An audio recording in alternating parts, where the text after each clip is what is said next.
So I just saw Godspeed, an indie animated pilot that aired on YouTube created by Olin Rogers. Actually, I lied. I saw this a while ago, but New Year's stuff caught up and I couldn't get this video out on time. Godspeed, more like God slow, am I right? Oh, brother, this guy stinks! Before I speak about the actual short, let's look at the origins of how it was made because it's arguably even more interesting. Olin had already teased this project for almost a year with his social media ablaze with behind the scenes content, showing every step of his process on how he took a minimal budget and squeezed out something that arguably looks better than most television animation by today's standards. I mean, look at it. This is gorgeous. Anyone watch Wildcrats though? When my brother watched it, he said the art style was very similar to that. Also, the cast and crew are stacked. Some mentions being Rosa Tran, who worked on Robot Chicken as well as Final Space, Tom Kenny, the voice of SpongeBob, and Hugh from Final Space returning for a quick cameo. They got Troy Baker, most known for playing Joel in The Last of Us. Olin even snuck in Coty Galloway, a lifelong acting friend who played Avocado in Final Space. If you can't already tell, there's a running theme. Olin seems to be trying to carry his old crew onto this new project, and I love that, showing how much he enjoyed working with everyone and wants to keep those meaningful connections. As someone who's currently working on their own animated indie pilot and someone who went to film school specifically to write for television someday, I gotta say, Godspeed was already right up my alley just from the sheer origins. Olin had already proved he had a rich history in science fiction, as his show Final Space had abruptly ended on a cliffhanger thanks to network interference. If you want more info on that, I made an entire video on the downfall of Final Space, link in the pinned comments if you want to watch. But after losing the dream of the show, Olin didn't give up. He put everything on the line for Final Space, and it seemed like he bet on the wrong horse. Any other creator would have been crushed, probably hopelessly complaining or trying to reinvest their time in other avenues. But Olin didn't, because he knew creating animation, creating moving stories, was what he wanted to do. I spent the last year trying to find a way to finish it. I've emailed, I've called, I've networked every possible person that I know. And he fought. He fought like hell, as he expressed from time and time again. So I'm taking all my ideas, all these unused ideas that I was going to use for Final Space, and I'm going to make a completely original animated sci-fi epic short. And he landed on one idea, a short film / pilot that could be the spiritual successor to Final Space. Obviously, he couldn't use the name or call this a direct sequel, as Final Space is owned by Warner, but he put plenty of inspiration in this new project. For people who are frustrated this wasn't just a direct continuation to Final Space, hopefully now you know why. So anyways, what did I think of it? Well, buckle up. Let's analyze. From the start, immediately we are thrust into a world of crazy sci-fi. The world is coming to an end and everyone is fleeing to outer space, honestly becoming less fiction by the day, so I commend the topicality. Here we meet Iris, a girl whose uncle, named Ryan, has given her a pass onto one of the spaceships to escape Earth. Seems like not everyone was lucky enough to have one. Iris feels bad for a mom and her son who seem to not have one. Welp, too bad for them, I get. Oh, she gave her ticket to the sun. Hey! You idiot! The rocket blasts off, and Uncle Ryan says he's gonna come back for Iris someday. Fast forward to 2 years later, we finally get to see Ryan in all his DILF glory, as he seems to be trying to reach Iris with a message that he's getting close to returning for her. Unfortunately, it's not going through.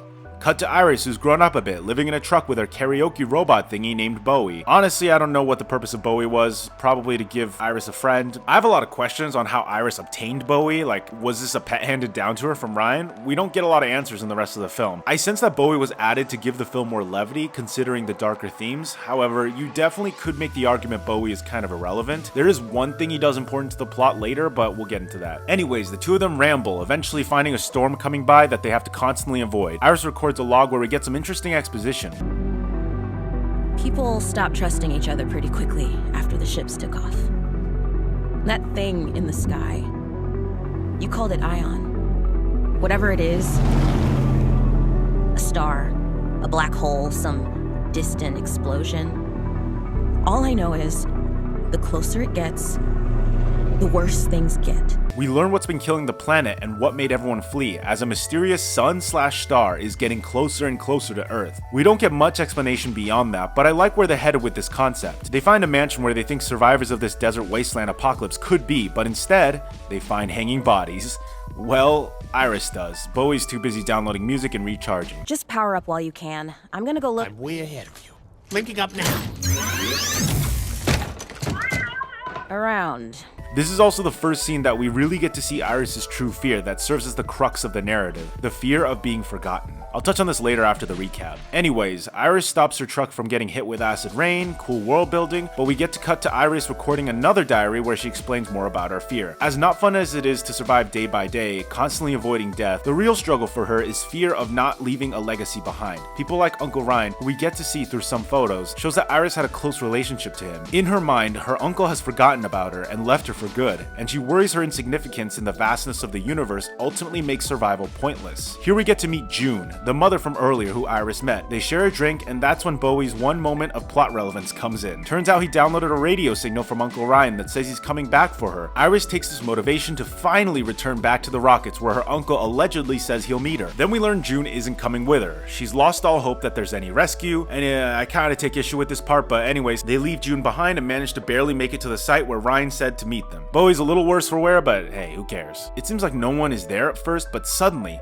Iris and Bowie are lifted into a spaceship. They look around and oh wow, a cookie. Reference to a special someone from Final Space and his favorite food, I'm guessing. Suddenly, a sexy cat dad comes out of the shadows. Ooh. Hey, looks familiar. He says he's a friend of Ryan and will help Iris find him. Iris gets to hear a sad message from her uncle and decides to chase after him. And that's it. Well, that's the pilot. Let me start by saying I don't think Godspeed is perfect. I feel like I'm always complimenting the hard work these creators put in, and that's why I'm mostly positive while reviewing. It's hard to put yourself out there with work and be judged for it. It's so easy for me as a viewer to sit back and criticize like I could do better. I typically try to avoid saying anything like that, so I hope you'll forgive me when I say I was a little disappointed.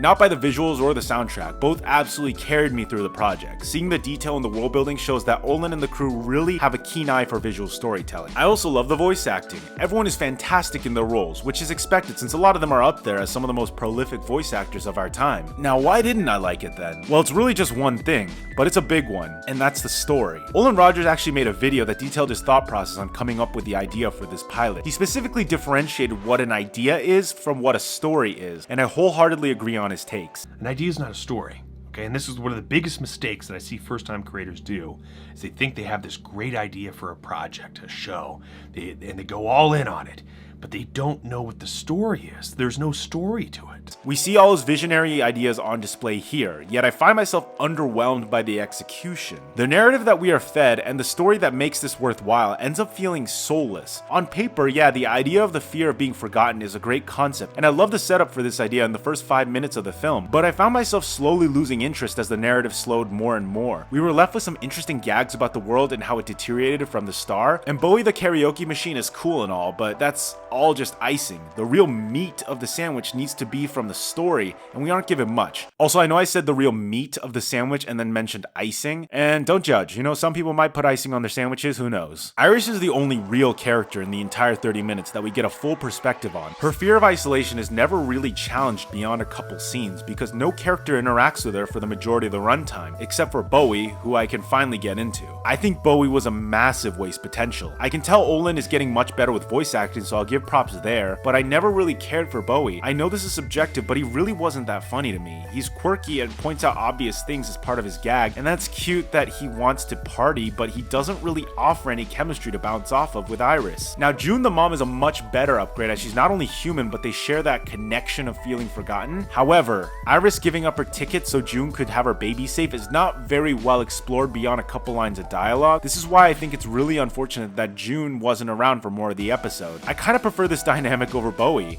but look, I get it.